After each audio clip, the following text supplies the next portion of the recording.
Hi, welcome back to Logan's Olive. Just going to talk a little bit about ways to save money on prepping food. Nowadays it's going to be hard to do because of the prices have skyrocketed in the last few months. But there's still always ways that you could shop, prepare, do more with less, I guess. So some of the things, well, the first two most important things, I guess, would be to set up a meal plan or a food plan for a week. Don't waste food. This is a big thing. A lot of people do, and I used to do. When we had kids, we would make up a big meal, had piles of leftovers left over, and we'd end up throwing it out because we didn't use it within 2 or 3 days. That's a waste. You may as well just throw some money in the garbage. It's the same thing. So don't waste food. Create a food plan. The next one would be to follow your local flyers for your grocery stores and try and the way I started out prepping food was that anytime the grocery stores put out a flyer that had a really good sale on, like, 1 or 2 things, I would buy extra. At first it costs a bit more because you're buying extra, but then over time you're actually in the long run saving money because you're paying like 50% for something and you don't have to buy it for a while. Then you're saving that money. But now the thing is that you can't just buy a bunch of it and then never buy it again. You have to rotate your pantry. It's important, and try to keep it stocked. But if you have extra, then it's way easier to stock your pantry by buying 1 or 2 things to replenish it. So at the beginning it does cost a little bit more, but there's still lots of other ways, do all of your baking. Don't buy bread and pastries and pies and cakes. Learn how to do them yourself. That will save you a lot of money. Canning. There's lots of things you can do without a pressure canner. It's called water bathing, but you can't really do meat that way because it's not safe. You do need a pressure canner. But that would be something that a newbie would probably get into down the road. I dehydrate a lot of food. Just so that certain fruits that we get in the summer, lots of, we just dehydrate them and freeze them. But like if anything really happened to the grid and it went down for a long time, then freezers would be, obsolete to a certain point, I guess. So that's why we dehydrate a lot of fruits and stuff. Now, I still have freezers. Of course I do. I always will. No matter where you live, you can always grow food. It doesn't matter if you live in an apartment building or a house in town, anywhere. Buy a few pots, buy some potting soil, buy some seeds, plant them.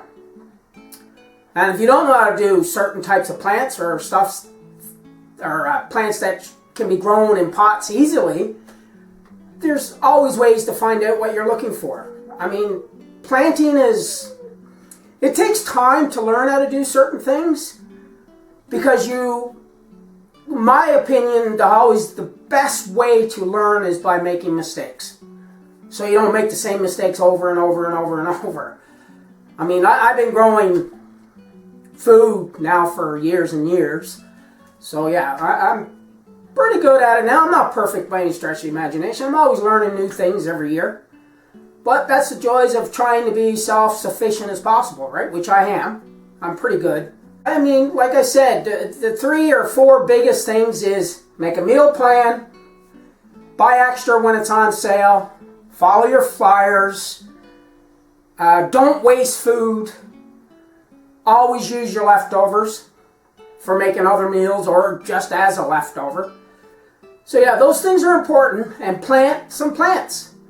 It doesn't matter where you are. People have this notion that if you don't live in the country, you can't have a garden. Anybody can have a garden. Go buy a 5-gallon bucket or 2 5-gallon buckets, and you can plant potatoes in them, as long as the buckets are food grade, which is important. You don't want chemicals leaching out of plastic buckets. You can plant them on your balcony.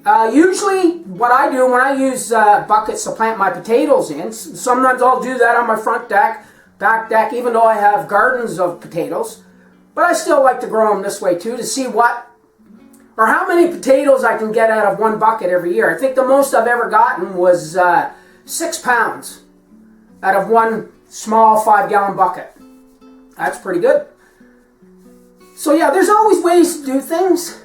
Just sit down, think, and do what works for you. Necessarily what I do may not work for you. These are just some suggestions that I'm giving out. I hope you're willing to sit down and try to think of the things that you need, because what you eat and what I eat could probably is quite different. So yeah, for me, one of the most important things that I think people should do when they go out to buy groceries is stick to the outer aisles of the grocery store. Because all the stuff that's in the center of the grocery store is usually processed food or junk food. You don't save money by buying that stuff. All the real food's on the outside aisle. I can guarantee you that. Because they put it on the outside aisle because they want you to go up and down these aisles and buy all these processed foods and stuff, which, I mean, this is just for me because I'm a little bit of a health nut. I don't like to eat junk food or processed food. Most everything I eat is organic and natural because I raise it all myself. But yeah, there's always ways to do things. So yeah, I suggest, instead of being intimidated by preparing, or aka prepping, I mean, there's lots of people, lots of videos online where people are prepping food for 25 years. Well, if you have to have food in your pantry that's going to last 25 years, yeah, that ain't going to work. I'm sorry, no matter where you are. You need more than food to live 25 years. Okay, so for me, people always go, well, prepping, that means you're hoarding food, you got tons of food. No, not necessarily. For me, being prepared is a better terminology than prepping. Being prepared is like having insurance. Don't you have insurance on your car, on your home? Well, yeah, having food stored for you, your family, your kids is important. To me, I think it more as an insurance. I mean, I love it when people say, well, prepping is just a waste of money. No, it's food. It's a hard product that's always worth money. No matter what, you're going to need food. You'll need water. My suggestion about water is if you live in town, store as much water as you possibly can. Because if things go down and power grid goes down, maybe not. I don't know if it's ever going to happen or not going to happen, but I don't take that chance. Because if power goes down, you're still going to have water. Water will still run in town because of gravity fed. But the problem is, they can't sterilize the water anymore. So when you're drinking that water, like if the power is down for a period of time, I suggest that even if you still have water running, you boil it, just to be safe. Even though I live in the country, I have my own well, I have it tested every year, my water is perfect, but I still have a filtration system that I use for my drinking water and my coffee and stuff like that. That all goes through a filter. But yeah, these are just simple things that you could do to be a little bit prepared. I mean, most people go, well, you live in Canada, you only need to prepare for winter. No, things can happen in summer just as easy as they can in winter. But I guess, it does kind of make a little more sense to be prepared for winter, especially in Canada, because we do sometimes get really nasty winters. And then sometimes we get you know, a winter that I wouldn't even call a winter. But, you know, it's a way of life. The biggest problem I find with people is when they start.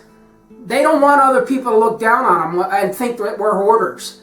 Well, we're not hoarders. We don't go out and buy, you know, 300 packs of toilet paper like some people bought.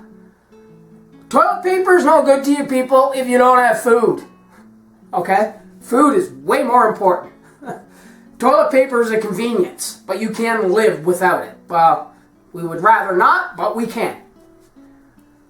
So, yeah, just don't feel intimidated. Just start. Start slowly. Start what works for you. That's the best advice I can give you. And don't let people discourage you. I mean, I'm not telling you that the world is ending or anything like this. I don't believe it well. I don't believe that we're heading for a nuclear war. I don't believe any of that stuff. But you never know. I mean, it's possible, but highly unlikely. For me, I just like having that insurance that, you know, because there is going to be a food shortage because of the crisis in the world now. Ukraine, China. So, yeah, you're better off to have extra food right now while we still can. So, yeah, that's all I got to say for now. If you like the video or you have any questions on other ways that you could prep, please feel free to leave a comment and subscribe. I really appreciate it.